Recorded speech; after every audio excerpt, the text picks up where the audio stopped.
கும்பராசி, கும்ப லக்னக்காரங்க ரொம்ப உஷாரா இருக்கும். காரணம் என்ன அப்படின்னா, கும்பராசியை பொறுத்த வரைக்கும் 6ஆம் வீடு. 6ஆம் வீடுனா சத்ருஸ்தானம்னு சொல்லுவோம். நோய், கடன், வம்பு, வழக்கு இதெல்லாம் குறிக்கக்கூடியது தான் 6ஆம் வீடு. இந்த 6ஆம் வீட்டிலே குரு பகவான் வந்துட்டார். அவரும் சும்மா வரல, உச்ச ஸ்தானத்துல முழு பவர்ல இருக்கார்.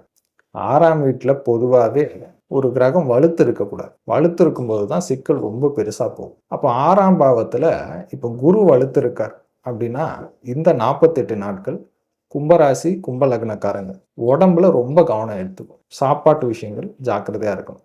ஹோட்டல் சாப்பாடெல்லாம் முடிஞ்ச அளவுக்கு தவிர்க்கிறது நல்லது. அதே மாதிரி கடன், இந்த காலகட்டத்தில் புதுசா ஏதாவது கடன் வாங்கிட்டீங்கன்னா, ஒரு சின்ன கடன் பெரிய கடனா மாறுறதுக்கு வாய்ப்பு அதிகம் இருக்கு. ஏன்னா 6ஆம் பாவத்துல குரு உச்சகதியில இருக்கார். ஸோ அதனால கடன் விஷயத்துல ரொம்ப உஷாரா இருக்கும். உடல் சார்ந்த விஷயங்களும் உஷாரா இருக்கும். தேவையில்லாத பிரச்சனைக்கு போகாது. ஏதாவது போனீங்கன்னா அதன் மூலியமா வம்பு, வழக்கு, ஏதாவது கோர்ட்டு கேஸ் கூட வரதுக்கு வாய்ப்பு அதிகம் உண்டு. ஈவன் சோஷியல் மீடியாவில் கூட தேவையில்லாத போஸ்ட் எதுவும் போடாது. ஸோ இந்த 48 நாள் ரொம்ப உஷாரா இருக்கும். ஏதாவது ஜஸ்ட் ஃபேஸ்புக்கில் யாரையாவது பிடிச்சிருக்கு அப்படின்னு சொல்லிட்டு நீங்கள் ஏதாவது கமெண்ட் போட, அதனால ஏதாவது ஃபியூச்சரில் அதன் மூலிமா ஏதாவது கோர்ட்டு கேஸ் ஏதாவது வர்றதுக்கும் வாய்ப்பு இருக்குது. ஸோ அதனால் ரொம்ப உஷாராக இருங்க.